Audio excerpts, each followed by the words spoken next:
The ranch had been silent for so long that silence itself seemed to belong to it, as much a fixture as the leaning barn or the split-rail fences stretching across the plain. Even the wind moved carefully here, sliding through the tall grass in slow, cautious waves, as if afraid to disturb whatever grief still lingered in the soil.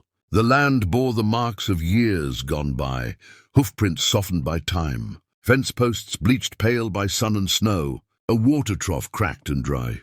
The farmhouse stood at the center of it all, a broad-shouldered structure that had once been proud, its porch wide enough for evening conversations, its windows meant to glow warmly against the dark.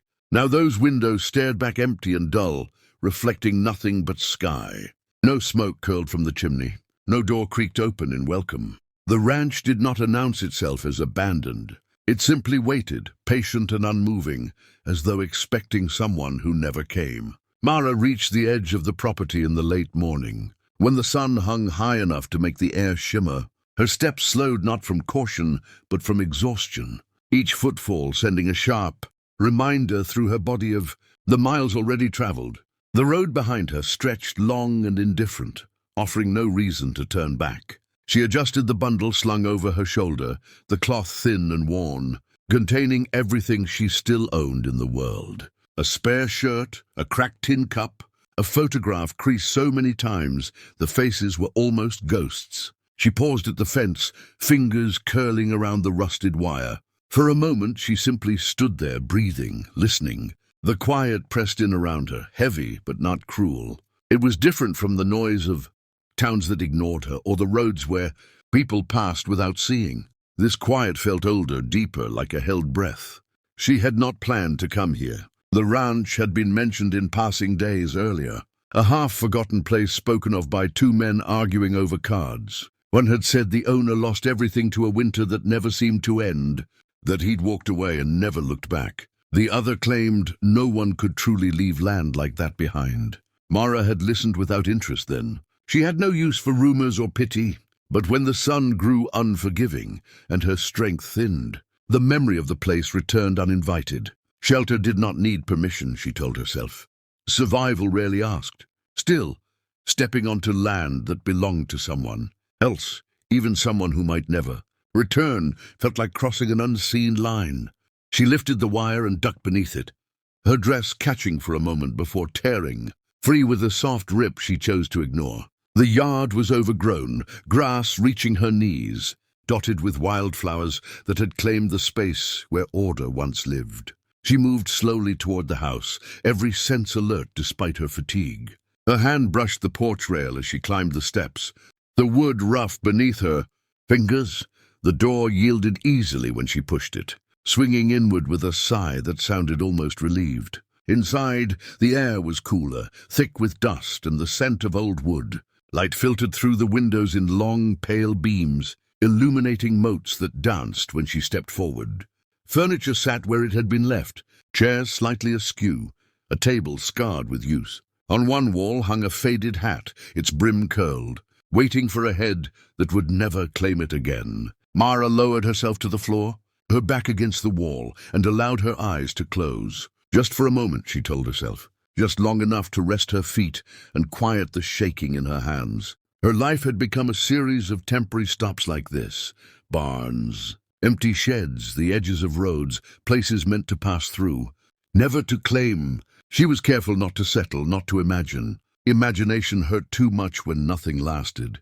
As she sat there, memories drifted in uninvited. A small house once filled with voices. A man whose laughter used to fill rooms the way sunlight did. A job she had been good at until good was no longer enough. Loss had stripped her slowly, layer by layer, until even her name felt optional. People stopped asking it after a while. She had become woman, or you there, easier to dismiss than remember. She rose and explored the house quietly, not wanting to impose even on emptiness. In the kitchen, she found a stove cold with disuse and a sink stained from years of hard water. She poured herself a cup from her canteen, drinking slowly, savoring each swallow. The bedroom held a neatly made bed, the blanket folded with care, as though someone had believed order might keep sorrow at bay. On a small table lay a Bible, its pages worn soft at the edges. Mara touched it lightly, then withdrew her hand, unsure why the gesture felt like an intrusion. The ranch carried grief, but it also carried dignity. Whoever had lived here had not left in a hurry. They had left with intention, perhaps with the hope of returning. By the time she stepped back onto the porch, the sun had begun its slow descent, the heat easing into something gentler. She told herself she would leave before nightfall, return to the road and whatever waited beyond it. She always left. Staying led to questions, and questions led to disappointment. Yet her feet did not move right away. She sat on the porch steps and watched the land breathe. Grass bending and rising again, shadows stretching long across the yard. For the first time in a long while, no one was watching her with suspicion or indifference. The ranch asked nothing of her. It did not demand explanation or apology. It simply existed, silent and open, like a space in the world she might fit into if she dared. As dusk approached, a chill crept into the air. Mara wrapped her arms around herself, torn between habit and longing. She knew better than to hope. Hope had cost her dearly in the past. And yet, as she looked at the darkening horizon and listened to the quiet settle deeper into the land, a fragile thought took root, one she did not chase away. Just for this night she might stay. Not because she believed in miracles or destiny, but because even forgotten people needed rest. And in that silent ranch, waiting under a wide and indifferent sky, Mara allowed herself the smallest act of rebellion against her fate. She stayed. Dusk settled over the land in slow, deliberate layers, turning the sky the color of embers as Ethan Cole guided his horse along the familiar trail. Each step closer to the ranch tightened. Something in his chest he had spent years trying to loosen. He told himself this visit meant nothing, that it was only habit pulling him back, the way a wound pulls at the memory of pain long after it has healed. The ranch had once been his whole world, and then it had become the place he could no longer bear to stay. He had locked it up not to protect it, but to preserve the silence, believing that if nothing moved, nothing could hurt him again. When the house came into view, he slowed, his eyes narrowing. A thin line of smoke curled from the chimney, barely visible against the darkening sky.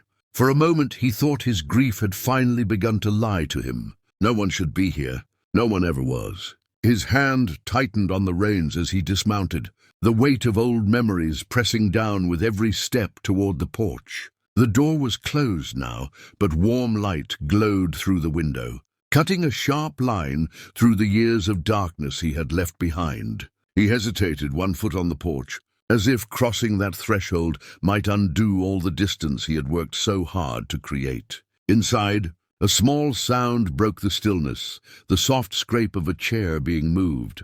Ethan pushed the door open. The room smelled faintly of smoke and boiled water, a living smell he had not expected to find again.